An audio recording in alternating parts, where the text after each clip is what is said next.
আরে রঞ্জন বাবু, হ্যাঁ, কপত কপতি যথা উচ্চ বৃক্ষ চূড়ে বাঁধে নীড় থাকে সুখে। আজকে এত উঁচুতে কেন? না, অ্যাকচুয়ালি গার্গীর শরীরটা ভালো না, তাই আমরা জল থেকে একটু দূরে বসে রয়েছি। তোমার জলও কেলি আজকে হবে না? না, একা একা ভালো লাগবে না। এনিওয়ে, ওষুধ টষুধ খাইয়েছো? গলায় ব্যথা, জ্বর, ডাক্তার কাছে যেতে বললাম, কিছুতেই গেল না। বাবা, অত সিরিয়াস কিছু নয় অজিত দা। সিরিয়াস না। ওষুধ এনেছিলাম, ওর থেকে খেয়েছি, সেরে যাবে। শুধু কাজে ব্যস্ত হও না তো। ব্যস্ত হবো না মানে? কলকাতা থেকে এত দূরে এসেছি জানেন, এরপর যদি কিছু হয় তখন কি হবে? কিছু হবে না রে বাবা। আচ্ছা অরুণিমা, তুমি আমাকে একটা কথা বুঝিয়ে বলবে যে ওই আধবুড়ো লোকটাকে তুমি বিয়ে করতে গেলে কেন? বুঝিয়ে বলার কি আছে, বাধ্য হয়ে বিয়ে করেছি। বুড়ো হলেই কি তাদের স্বভাব খারাপ হয়? কে বাধ্য করেছে? কে নয়?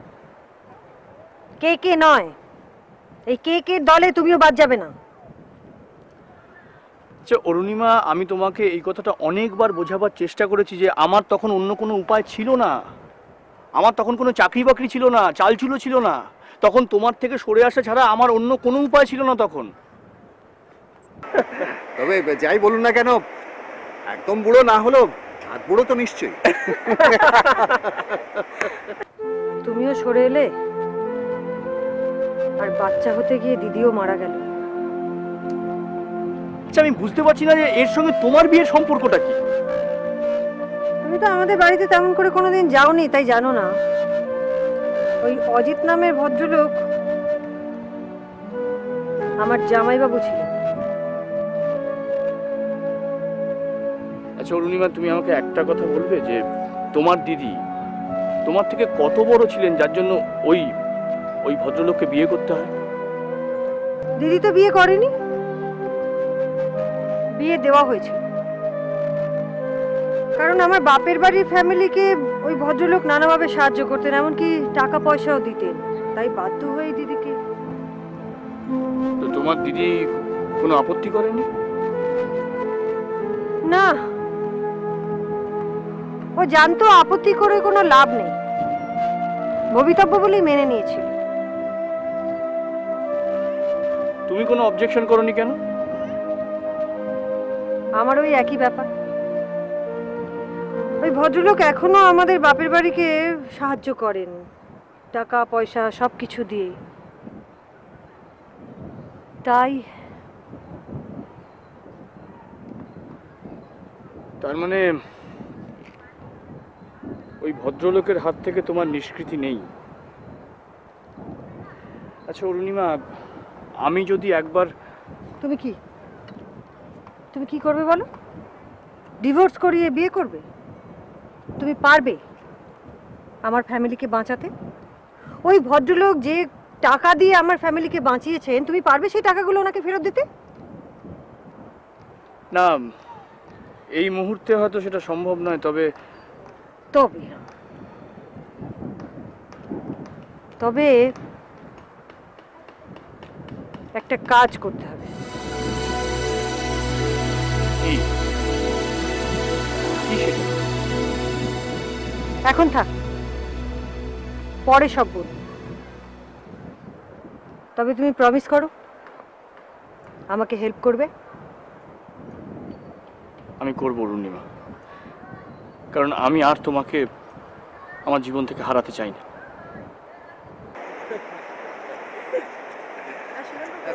সত্যি কথা, আমার কিরকম আশ্চর্য লাগছে যে তোমরা কিরকম একে অপরকে সবসময় চোখে হারাও। যেন তোমাদের দেখে না আমার নিজের বয়সটা কমিয়ে ফেলতে ইচ্ছা করছে। কমিয়ে ফেলুন, তাছাড়া আপনি এত সুন্দর কথা বলেন যে আপনার বয়স টয়স বোঝাই যায় না। তাই কি মনে হয় আমাকে দেখে? কিছু মনে করবেন না, আপনাকে প্রথম থেকে মনে হয়েছিল আপনি খুবই গম্ভীর। হ্যাঁ, আর অরুদির সামনে আপনি যেন আরো বেশি গম্ভীর হয়ে যান, ভাল লাগে না। আমার কোনো উপায় নেই বলে। উপায় নেই মানে?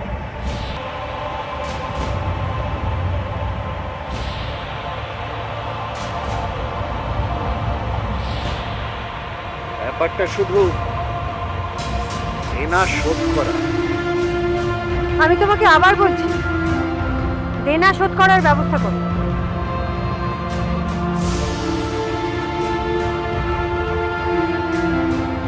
আমি বলছি তো অরুণিমা যে ওটা আস্তে আস্তে হবে। ও ধীমান, তুমি চিরকাল একরকম রয়ে গেলে। আচ্ছা, দেনা শোধ কি শুধু টাকা দিয়ে হয়? অন্য উপায় বার করতে হবে।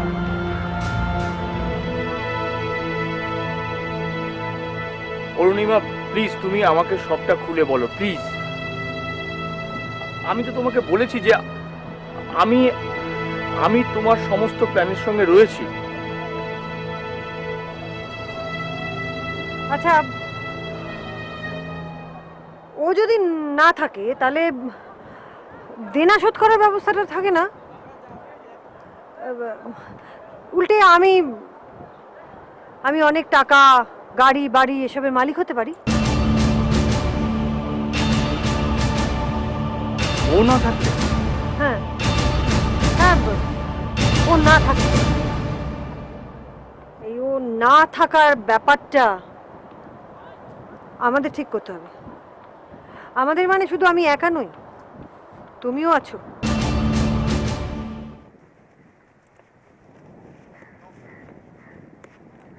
আরে ও মশাই, অজিত বাবু হোটেলে যাচ্ছেন নাকি? আরে এত তাড়াতাড়ি সি বিচে বেড়ানো হয়ে গেল? না না, আমি আসল কথা একটু হোটেলের দিকে যাচ্ছিলাম। আসলে এই ইনহেলারটা প্রায় শেষ হয়ে এসছে, আরেকটা যদি কেনা যায়। তাই জানেন তো, আমাকে দুবার শ্বাস নিতে হয়, একবার নিজে আরেকবার। এটা কাছে না থাকলে খুব কষ্ট হয়, তাই না? তা হয়, কিন্তু না থাকলে ফটাস করে মরেও যেতে পারি। কি যে বলেন! ঠিকই বলি জানেন, এটা হচ্ছে আমার সর্বক্ষণের সঙ্গী, তাই বুকের মধ্যে সারাক্ষণ আঁকড়ে রাখতে হয়। আপনার কি ব্যাপার? আপনি এখানে দাঁড়িয়ে কি সর্বক্ষণের সঙ্গীর জন্য? আপনি ভারী চমৎকার কথা বলেন তো। ঠিকই বলেছেন, উনি মার্কেটিংয়ে গেছেন, রাজ্যের জিনিসপত্র কিনবেন আর এই ব্যাগের মধ্যে ভরবেন। আমার অত সব পোষায় না, বুঝেছেন? তাই এখানে দাঁড়িয়ে রয়েছি। আমার কাজ হলো এই ব্যাগ বহন করা। বিবাহ মানে জানেন? বহন করা। অত শত জানি না মশাই, হাড়ে হাড়ে টের পাচ্ছি। হাড়ে হাড়ে টের পেয়ে কি বুঝছেন? ভালো না মন্দ? সত্যি কথা বলতে কি, ভালোই লাগছে। আর এখানে এসে তো আরোই ভালো লাগছে। কাল বিকেলে চলে যাচ্ছি। আবার তো সেই থোর বড়ি খাড়া, খাড়া বড়ি থোর। আপনার ঠিকানাটা কিন্তু নিয়ে যাচ্ছি মশাই। ওটা তো আমি দিয়েছি। না না, দিয়েছেন তো। আমি কিন্তু কলকাতায় গিয়ে আমি আপনাকে জ্বালাবো কিন্তু। Your always welcome, your always welcome. জ্বালাতনে কোনো প্রশ্নই উঠছে না। এনিওয়ে, আপনি এখানে বহন করবার জন্য ব্যাগ ভর্তি করুন, আমি হোটেলের দিকে যাই। Take care. হ্যাঁ, দ্বিতীয় রাস্তাটাও খুলতে চলেছে। কি বললে? ইন্টেলিজেন্ট।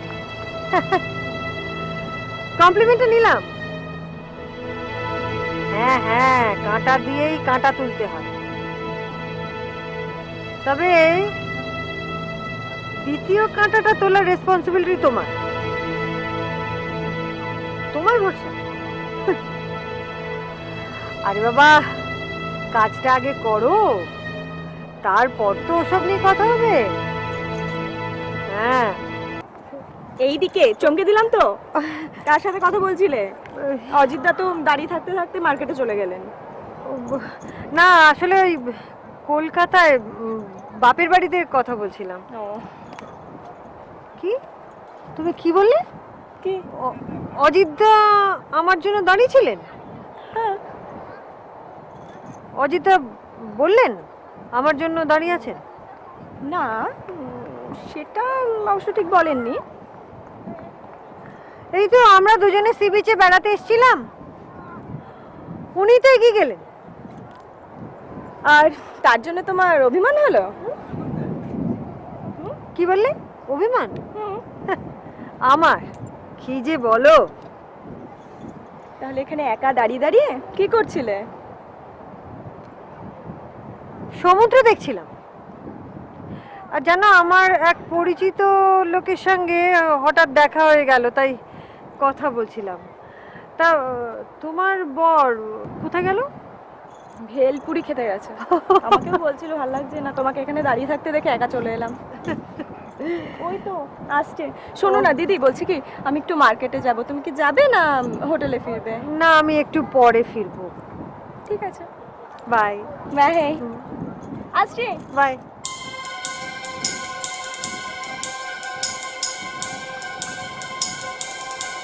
কি চাল দাও? না, ভাবছি। শুরুতেই এত ভাবছো কেন? যাই বলুন, আপনি এই চালটা কিন্তু বেড়ে দিয়েছেন।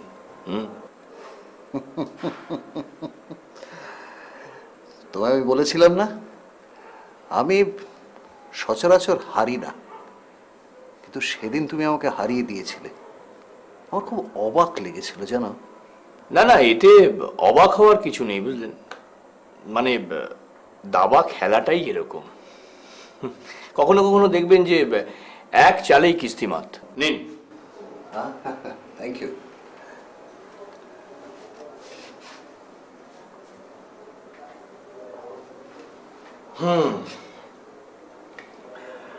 এবার বোধহয় আপনার ঘোড়াটা গেল।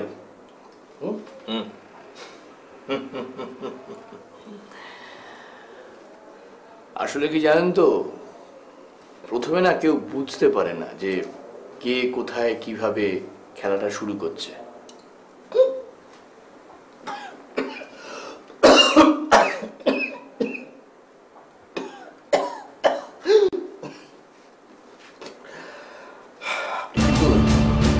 কোনো অসুবিধায় ফেললেন আমাকে।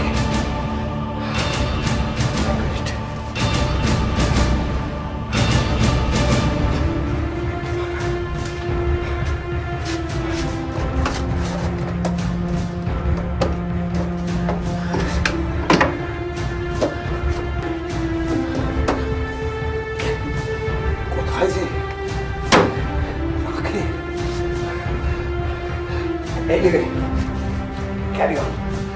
Carry on.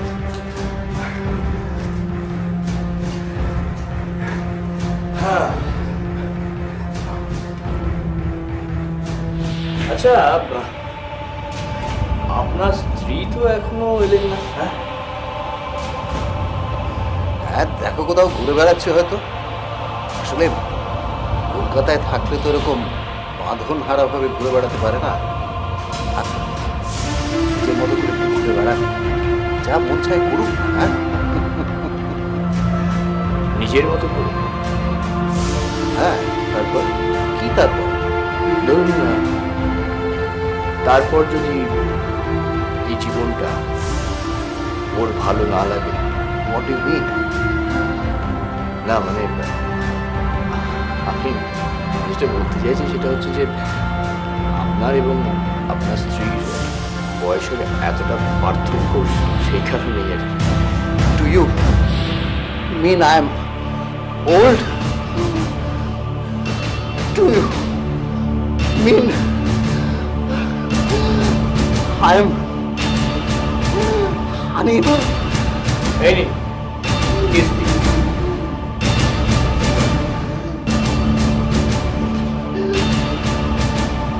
হ্যাঁ, এইবার বোধহয় খেলাটা শেষ।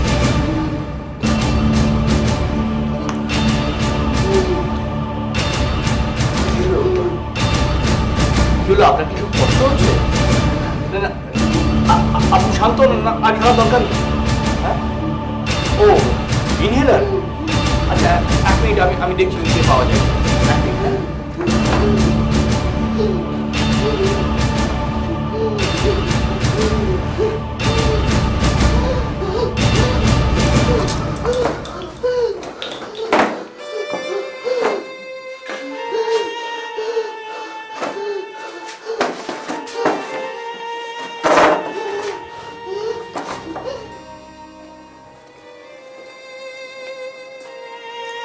দিদি,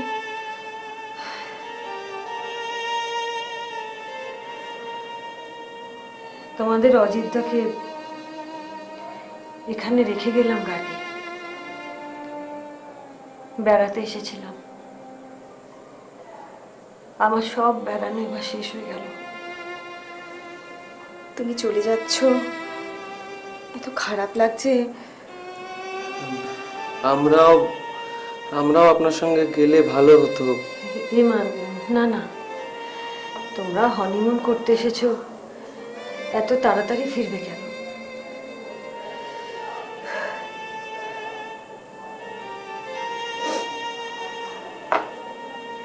আসলে জীবনটা এরকমই,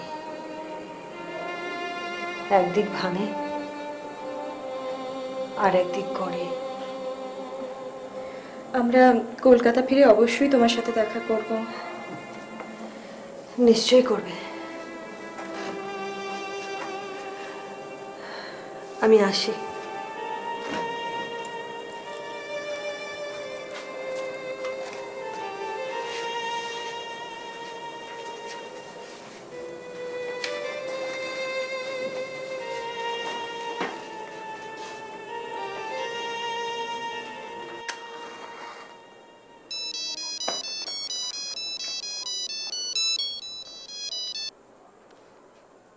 হ্যাঁ, হ্যালো, তুমি আসছো? ঠিক আছে, আমি রেডি।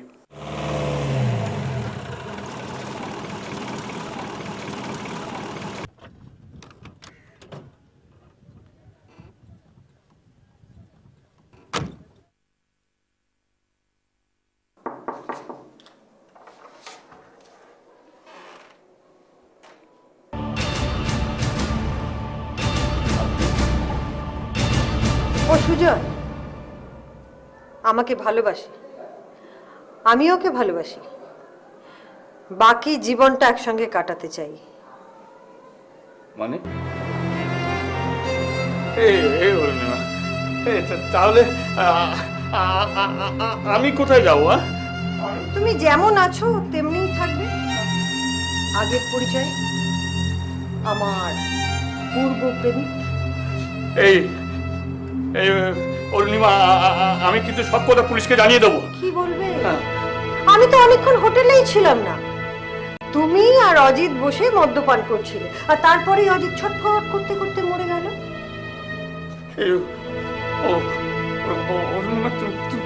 তুমি এত হ্যাঁ, আমি এত। এদিকে শোনো, কি ভবিতব্য দেখো। সুজয় আমার সঙ্গে এসেছিল অজিতকে মারবার। তুমি কি মহান, সেই দায়িত্বটা নিজেই পালন করলে। আমি আমি ভাবতেই পারিনি যে এখানে এইভাবে তোমার সঙ্গে আমার দেখা হয়ে যাবে।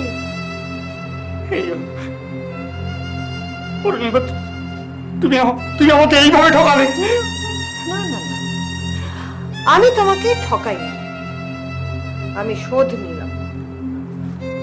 ওয়ান অল হয়ে গেল। এখন আমাকে ভুলে যেতে তোমার না বেশি কষ্ট হবে না। যাও, be drunk and be merry. Okay, bye. এসে সুজয়।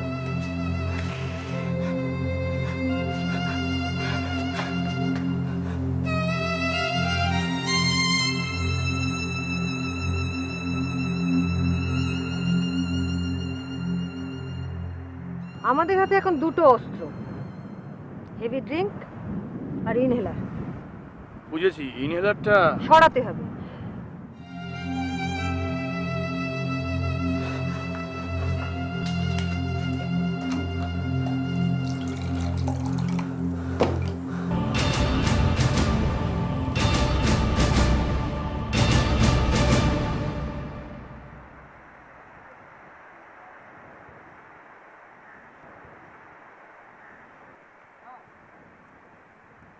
সুজয়, কটা বাজলো?